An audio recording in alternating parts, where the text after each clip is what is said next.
Welcome to Take 5, your 5-minute inspirational message from Solid Rock, Drogheda. Well, the American elections appear to be just about over. And over the last few weeks, in fact, the whole thing goes on for years, really. But particularly over the last few months and the last few weeks, a lot of people have got very exercised about it, very passionate about it, sometimes very angry about it, and sometimes very mean about it. I've actually, I don't mind saying, during this whole American election process, I have lost respect for some Christians, not because of what side they vote for one way or the other, but because of the way they've talked to one another, because of the way they've allowed meanness and bitterness and all kinds of horrible attitudes to come through in the way that they've discussed the issues at hand.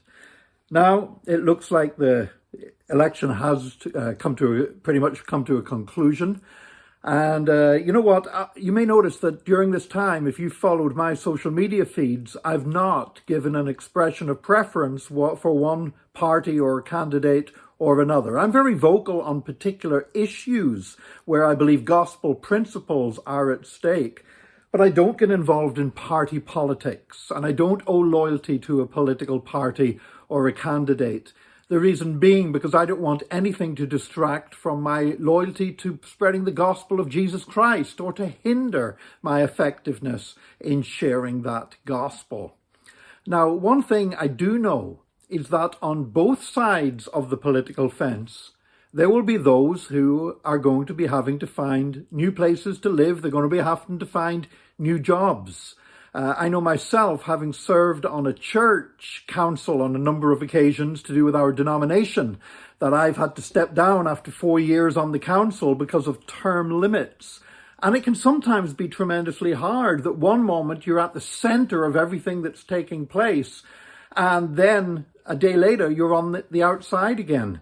And that can be hard to adjust to. How much more must that be hard whenever people lose their jobs and their income and even their residence? You know, the wonderful thing is that sometimes, even in those terrible circumstances, people can handle themselves with grace and a Christian attitude. Many of my American friends are of the opinion that in their lifetime, Jimmy Carter was one of the worst presidents. They didn't like what he did as president. And yet those same people that would say Jimmy Carter was one of the worst presidents would actually say that he's been one of the best of the ex-presidents in the way he has conducted himself since he was voted out of office after just one 4-year term. And it was actually Jimmy Carter who instituted the practice of the losing candidate phoning the winner with a concession. At the time, it was that you just sent a telegram, but he felt it would be more personal to ring Ronald Reagan with a phone call and express his, first of all, say that he was conceding the election, but also to express his prayers and good wishes for the new president as he went ahead. And the story goes that Ronald Reagan came out of the shower dripping wet to receive that unexpected call from Jimmy Carter to concede the election.